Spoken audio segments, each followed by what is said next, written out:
Moving on to the definitions from section 1.4 and some examples.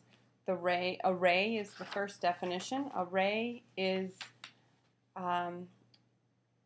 if you were to combine a segment and a line together and they had a baby, it would be a baby ray. Okay? For example, let me show you an example. A ray would has one endpoint, and it has one end that goes on forever. So it's a combination of a segment that has an endpoint and a line that goes on forever. But the definition is the initial point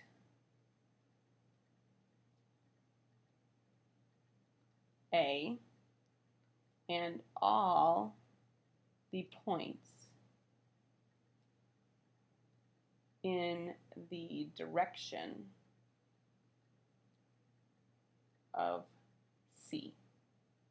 The initial point A and all the points in the direction of C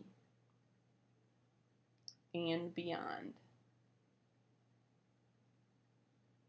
because it goes on forever in that direction. So there are two names that I could give this ray, and this is where it gets tricky.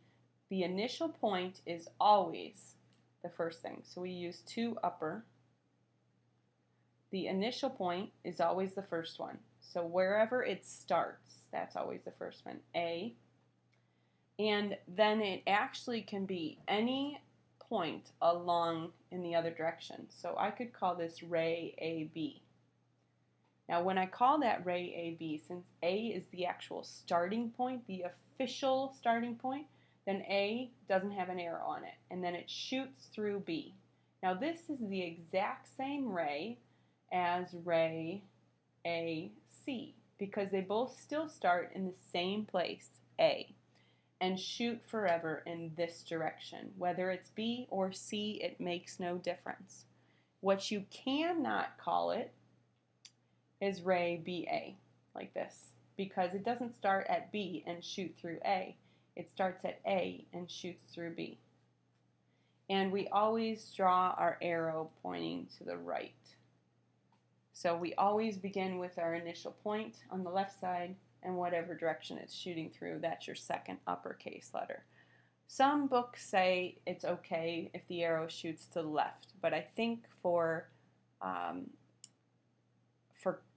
us to all have the same thing, we'll say that we always want the ray shooting to the right. Rays to the right. Okay, so again, a ray is, if you were to cross a segment and a line and they had a baby, it would be a ray, baby ray. Okay?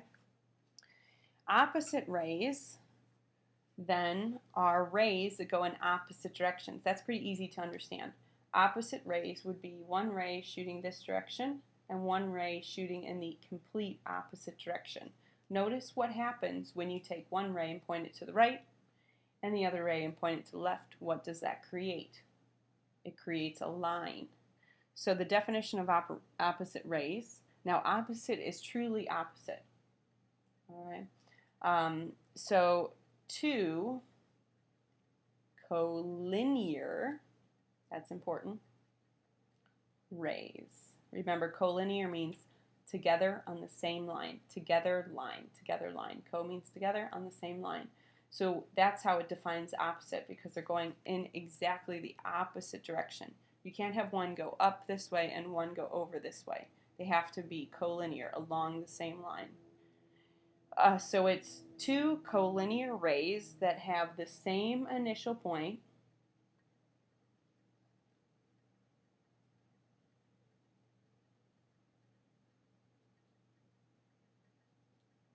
okay, and extend in opposite directions. So if I wanted to name these opposite rays, I have to finish defining this. So A, C, B. So this would be the same initial point. So that means they both have to shoot from C. So ray CA and ray CB. So if they're opposite rays, the first initial point better be the same for both of them, which is going to be somewhere in the middle. And then shooting once through A and once through B. These are opposite rays. And they always form a line. Opposite rays always form a line. Now, this can be compared to an angle.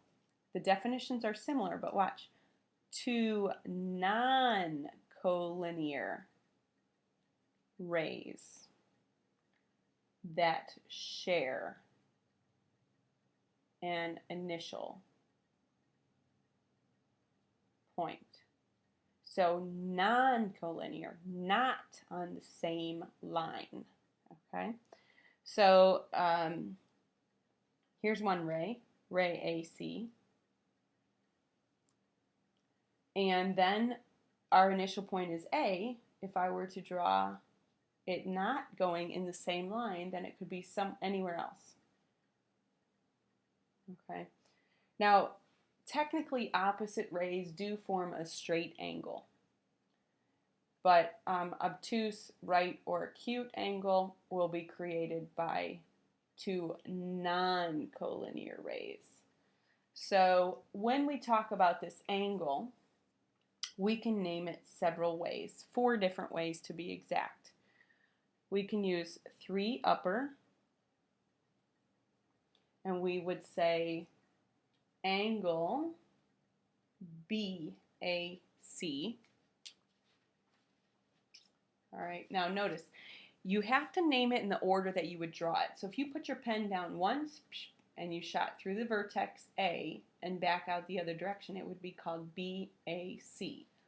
Or put your pen on this end and go through the vertex CAB, angle CAB. So you can use 3 upper going one way or the other way, but notice the vertex is the middle.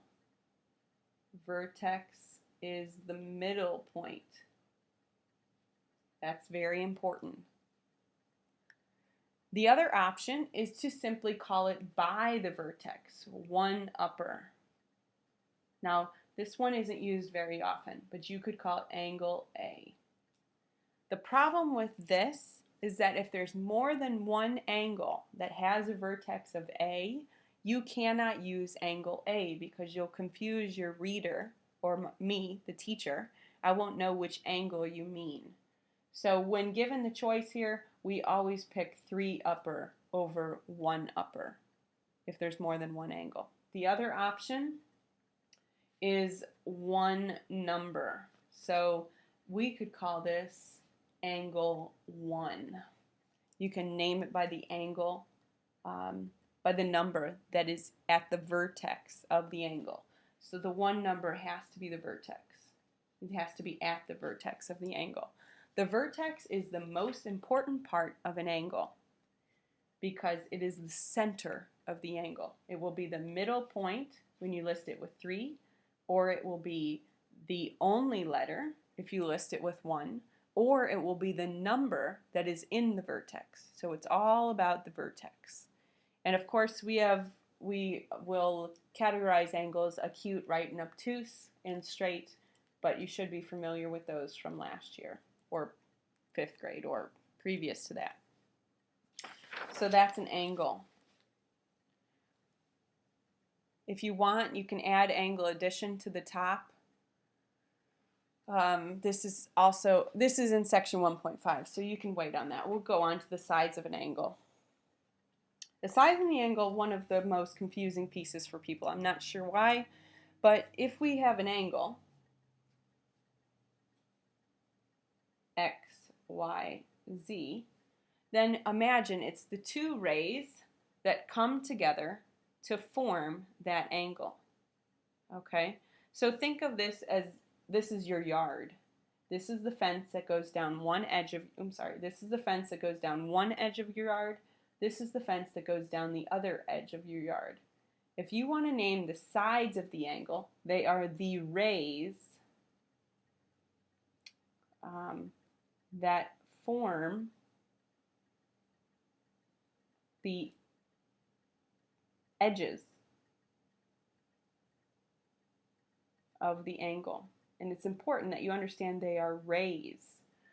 So ray yx and ray yz.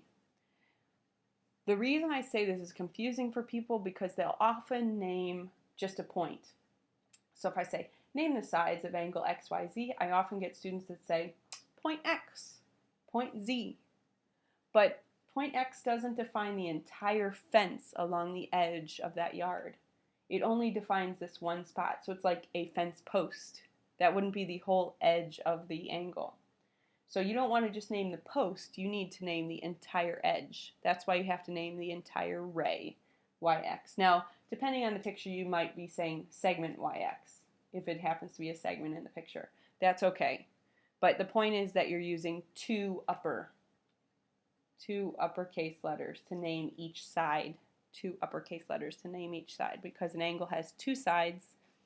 And to define the entire side, you need a beginning fence post and an ending fence post, the sides of the angle. Angle bisector, this is very much the same as a segment bisector. Bi means two, sect means cut. So we're cutting it into two congruent angles. So an angle bisector is going to create two baby angles. Let me give you a picture. So if I have this angle,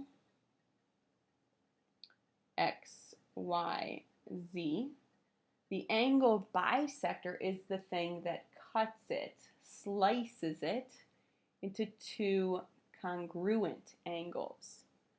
So bisect, cut into two congruent.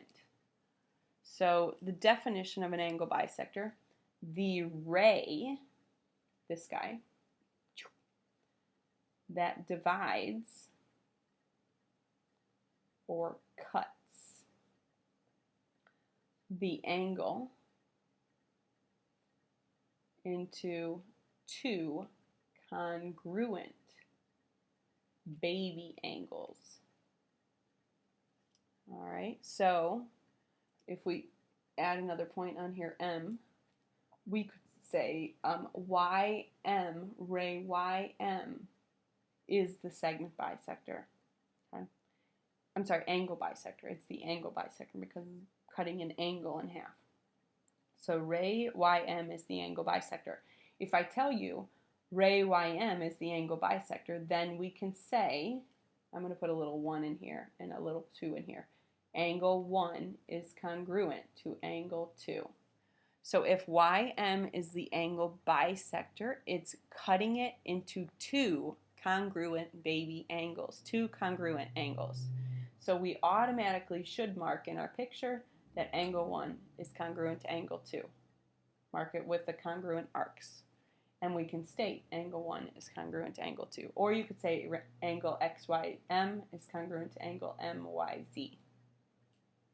Okay? Angle bisector. Exactly the same as a segment. Bisector tells you it's being cut into two congruent pieces. If it's an angle that's being cut into two congruent baby angles. If it's a segment, then it's a segment that's being cut into two congruent baby segments. So this tells you it's being cut into two congruent somethings. This tells you what the resulting somethings are, or even the beginning something. All right.